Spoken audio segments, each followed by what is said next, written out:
یہ سوال social media پر ایک نہیں کئی دفعہ آیا ہے کہ یہ بتائیں کہ مہنگائی جو ہے اس پہ کیسے قابو پائیں گے. مہنگائی جو ہے اس سے ہمارے بہت برے حالات ہیں اور ہمیں آپ میں امید تو نظر آتی ہے لیکن مہنگائی جو ہے وہ کم نہیں ہو رہی. میں اپنی قوم کے سامنے پہلے بھی اس کے بار بار جواب دے چکا ہوں. دیکھیں یہ مجھے سب سے زیادہ چیز جو رات کو اگر مجھے نیند نہیں آتی تو اسی چیز پہ آتی ہے، مہنگائی کے اوپر. اور مہنگائی خاص طور پہ ان چیزوں پہ جو کہ عام آدمی استعمال کرتا ہے. گھی ہے، آٹا ہے، چینی ہے، دالیں ہیں. یعنی یہ ایک عام آدمی کی جو استعمال کی چیزیں جب یہ مہنگی ہوتی ہیں تو یہ اس کا بہت زیادہ بوجھ پڑ جاتا ہے ان لوگوں کے اوپر جو کہ تنخواہ دار ہیں، جو کہ مزدور ہیں. اور یہ ایک قوم جو اپنے ان لوگوں کا دھیان نہ رکھ سکے وہ سویلائز قوم نہیں ہوتی. میں کبھی بھی ایک قوم کو اگر آپ نے جائزہ لینا ہو نا کہ قوم کتنی سویلائز ہے، مہذب معاشرہ کیا ہے، تو جتنی اس میں زیادہ انسانیت ہوتی ہے. کبھی بھی آپ ایک قوم کے امیر لوگ کیسے رہتے ہیں اس پہ قوم کے اوپر نہ فیصلہ کریں کہ وہ قوم کدھر کھڑی ہے، اس کے غریب لوگ کیسے رہتے ہیں. تو میرے لیے یہ سب سے بڑا رائے ہے کیونکہ یہ مہنگائی ایک ایسی چیز ہے اور خاص طور پہ یہ جو کھانے پینے کی چیزوں پہ. لیکن میں آپ کو صرف یہ یقین دلانا چاہتا ہوں کہ یہ جو ہم اس کا طریقہ سب سے بڑا یہ ہے کہ ہم اپنا جو ایگریکلچر ہے، زرعی اصلاحات صحیح کریں، کسانوں کی مدد کریں تاکہ پیداوار بڑھ جائے. جتنی پیداوار بڑھتی جائے گی اتنی مہنگائی آپ کی کھانے پینے کی چیزوں کی کم ہوتی جائے گی. اور اس کے لیے جو ہم اب کسان کارڈ لے کے آ رہے ہیں یہ بڑی خاص چیز ہے. ہمارا جو تقریباً 65% کسان ہے وہ 5 ایکڑ کی زمین سے کم اس کے پاس زمین ہے.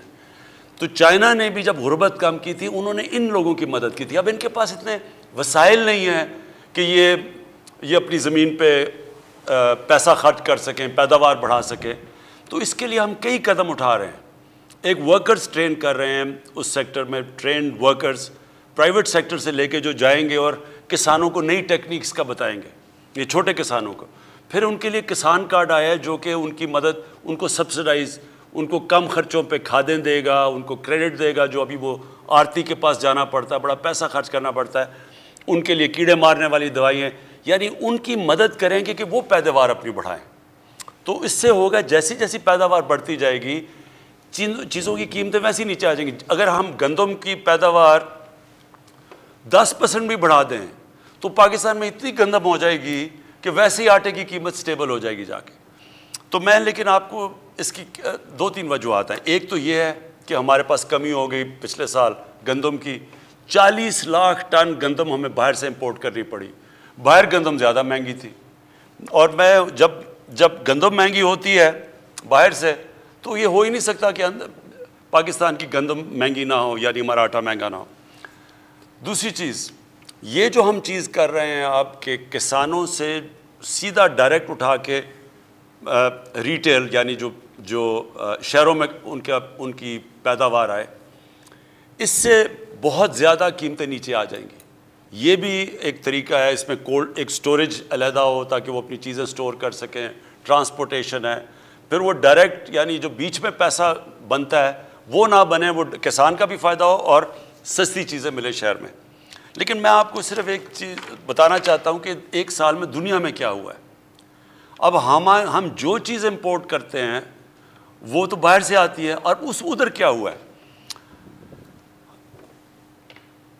جون 20 سے لے کے مئی، اس سال کی مئی تک، یعنی پچھلی جون سے لے کے اس مئی تک تقریباً 1 سال میں تیل کی قیمت 100% بڑھ گئی. یعنی کہ ایک وقت پہ تیل تھا تقریباً 34 روپے کا اور اب پہنچ گیا ہے تقریباً 67 روپے کا.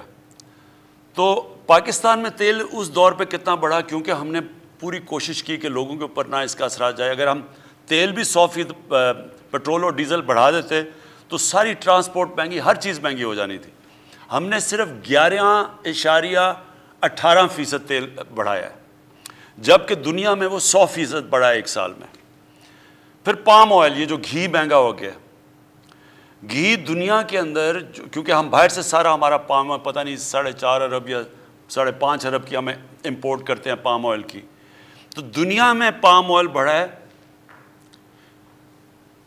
70% پام آئل بڑھا ہے دنیا میں. پاکستان میں ہم نے صرف 27% بڑھایا ہے. پھر یوریا اور ڈی اے پی یہ جو کسان استعمال کرتے ہیں وہ 74% دنیا میں بڑھا ہے. اسی وقت میں ہم نے صرف 16% بڑھایا ہے. کوشش پوری کی ہے کہ جو باہر سے چیزیں آئیں وہ پورا اس کا بوجھ عوام پہ نہ پڑے. اس کا صرف بوجھ گورنمنٹ نے اٹھایا ہے.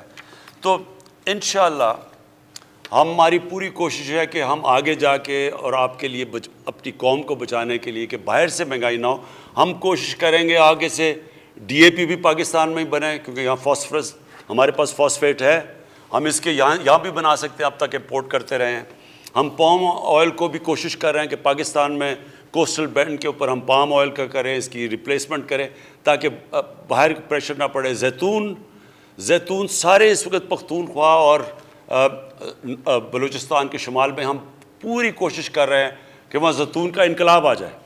یعنی جتنی زیتون کی پلانٹیشن ہوئی ہیں, کروڑوں درخت لگایا ہم نے, اور کوشش یہ ہے کہ وہ بھی ہمارا جو کوکنگ آئل ہے اس میں ہماری مدد کرے, اور بھی اس کے ایکسپورٹ بھی ہم کر سکتے ہیں.